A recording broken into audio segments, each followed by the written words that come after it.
Well, this project was a long time in the planning.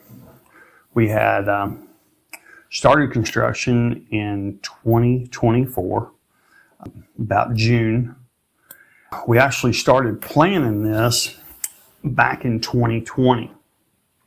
You can see these guys they took bulldozers and pushed it out. We had about 8 foot of elevation change from one end to the other that we had to build up about 8 feet. Yeah, we got one of those June rain showers just then. That was awesome. All the dirt come out good. We end up getting into some shell rock in the bottom of it, but it all worked out good. Made compaction work great. But like I was saying, this project was about 4 years in the making. Just trying to look at a better way of getting rid of our manure. I did not want to build a pit or have a lagoon. Let me say lagoon and not pit. So here are the guys, we put all the gravel in. Those sticks that are sticking up in the middle of actually the water pipes that are going to be for each pen. So those guys are getting the slab ready to pour for the bottom of our pit. That's an 80, it is actually 80 feet wide, 300 feet long pit. So those guys are all putting rebar down. We start pouring early morning, like I think we started like at 4 that morning.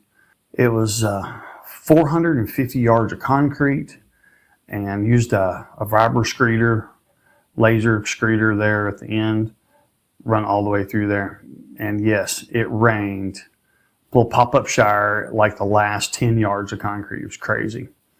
So now they're actually starting to put in the walls for the pit. So this is Weezer concrete out of Wisconsin and Illinois. They have plant 2 different places. And those guys were, man, this is like clockwork watching them put this together. I mean, this thing just flows.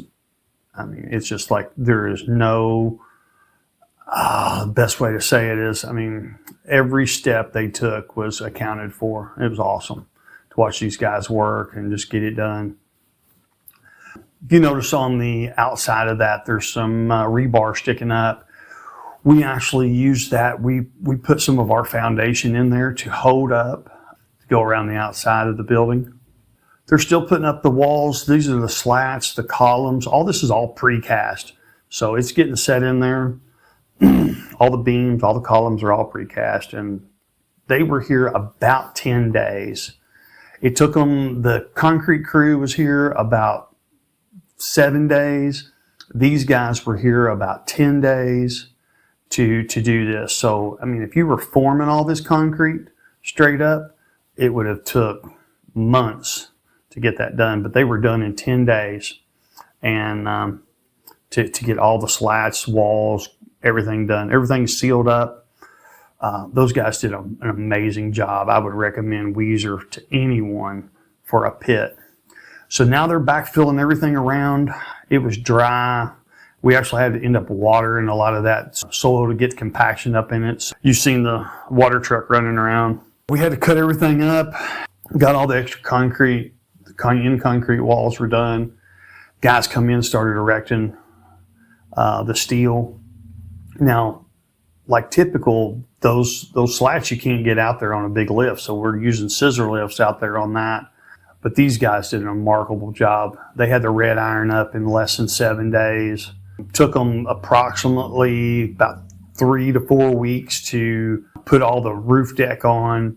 And the building itself is 116 feet wide, 300 feet long. They did a phenomenal job just getting in there, staying after it. End up pouring altogether about 1,100 yards of concrete is what we actually end up pouring with the foundation around the outside of the building, in walls, all of our piers, everything.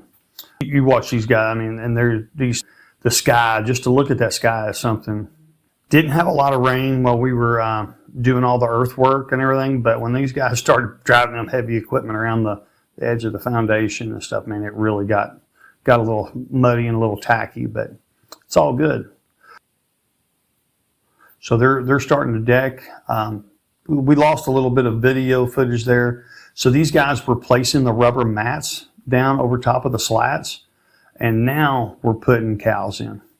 So this is like the 9th day of January. It is so cold, and that is snow. Yes, that is snow everywhere. We hauled cattle in all day that day. At this point in time in this barn, I think there was right around 700 that day. We'd shipped out a load the day before, and just moving cattle around. So each pen has a cattle water in it.